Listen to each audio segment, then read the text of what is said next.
امداد وکړي، بل دا دی چې خلک یې تعظیم وکړي،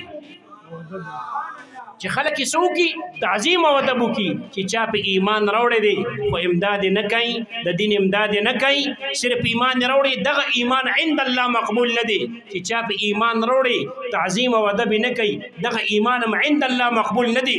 ځکه د نبي علیه السلام راتګ او بعثت چې د کوم مقصد دپاره شوی دی په دې آیات کې ذکر دی، نو هغه باندې به ایمان هم راوړي لکه الحمدلله مونږ راوړی دی، د هغه د دین امداد به کوي لکه الحمدلله د وس مطابق مونږ کوو، او د هغه مبارک تعظیم او ادب هم کې په محفل میلاد سره د هغه تعظیم کېږي. سبحان الله.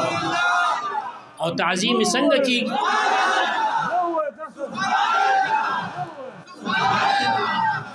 تعظیم څنګه کېږي ورونو؟ تعظیم دا کېږي چې تاسو وکتل علما څومره صفت بیانوي، نعتخوانان یې څنګه صفت بیانوي، دا تعظیم دی که نه؟ دا ادب دی که نه؟